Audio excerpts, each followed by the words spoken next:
Hi, welcome to the Rain Room. I'm Matthew, I'm the head chef here.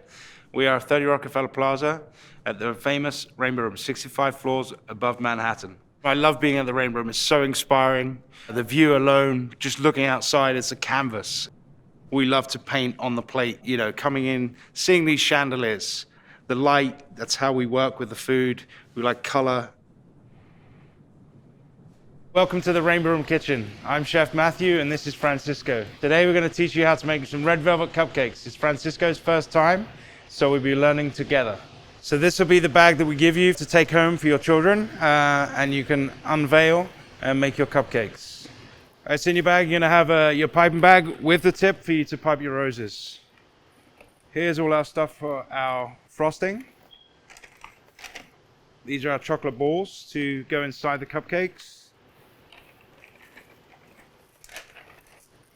And here we have our decoration for the cupcakes. We've laid out our dry ingredients. It's going to be the first stage of the process. It's our cake flour, cocoa powder, baking soda, baking powder, and salt. We're going to mix that together. First, we're going to start with our cake flour.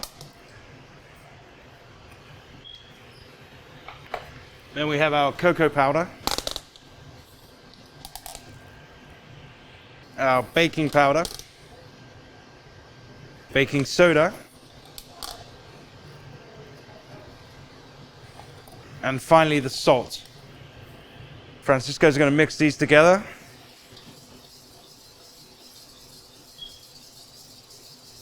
So now we're going to mix our wet ingredients together. We start with the sunflower oil first.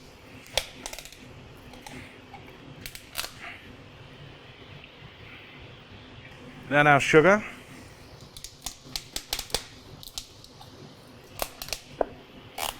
Our eggs.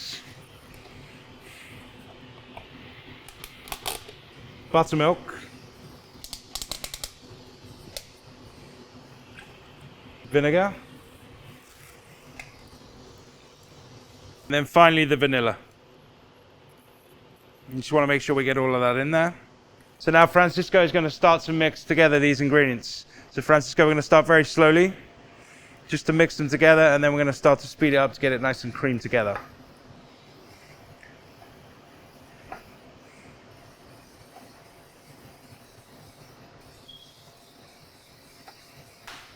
So Francisco has the bowl of dry ingredients and I have the wet. So we're going to start to slowly add our wet to our dry ingredients. And you want to do this not too fast because it will produce lumps. So again, we're making a batter. Anything like a pancake or a waffle, we slowly add the wet to the dry, ensuring that there's no lumps and the batter is nice and smooth. So now we're going to slowly add in our food coloring, and Francisco's going to mix this, and this is going to give the red velvet a beautiful color.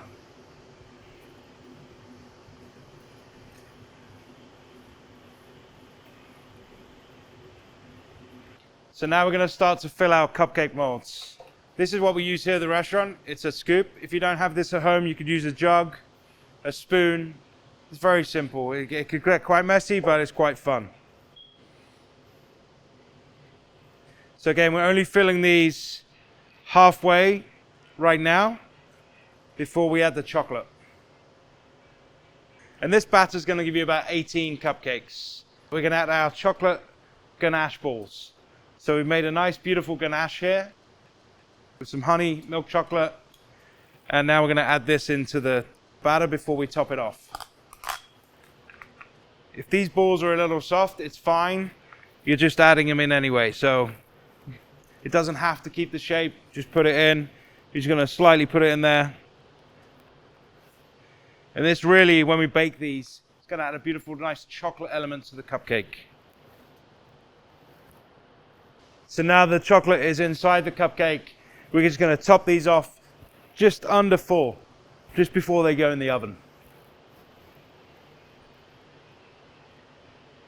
So now all the cupcakes are finished, they're ready to go into the oven.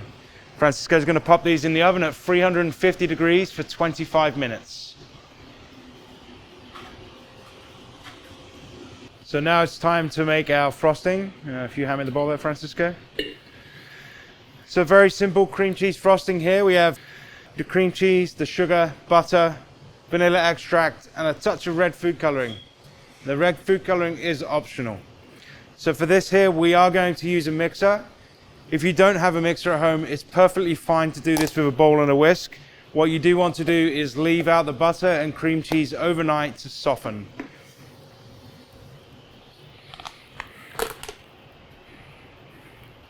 Now we're going to add this to our mixer with the whisk and beat until very smooth and soft. At home, you want to also whisk this very slowly so the sugar doesn't start to go everywhere before it's mixed in.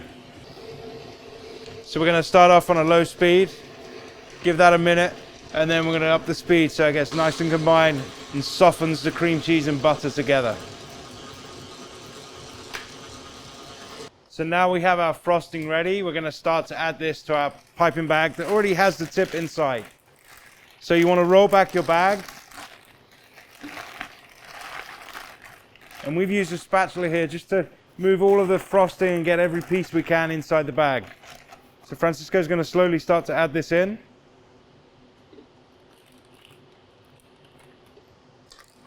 Alright, so now the frosting is in the bag. You want to make sure it goes all the way down.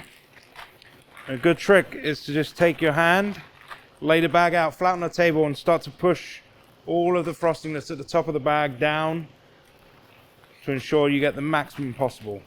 Once the bag is ready, we're going to cut the end. And this will allow the tip to come through to allow us to pipe our roses.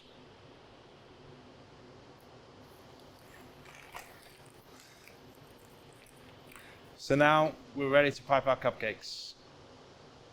Now we have our cupcakes. They've cooled for about 25 minutes and now we're going to start to frost them. Take the cupcakes, lift them up. There's no wrong or right way to do this.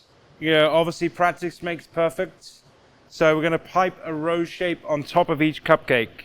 We're going to start in the center and slowly adding some pressure to the bag, and then we're going to go round and keep going around until we fill the top of the cupcake. As we're doing this, we're just applying a small amount of pressure as we pipe. So now we're going to garnish our candied rose petals. These have just been brushed with a little egg white and then dipped in sugar and dried out for about 2 hours, just at room temperature. So we're going to place the rose petals on the top of the cupcake. And again, this is entirely up to you how you want it to sit. If you'd like it more up or down. And if the petals are a little big, you can just break them in half. And then finally, we're going to finish off the cupcake with our little heart sprinkles. Again, adding as much or as little as you would like. It's just for garnish.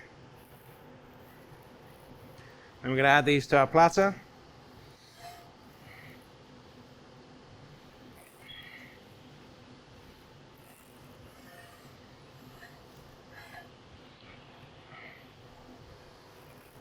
And for this one, the moment of truth, let's see the chocolate inside here. So I'm going to break this open in half, and then you got that beautiful chocolate bottom there.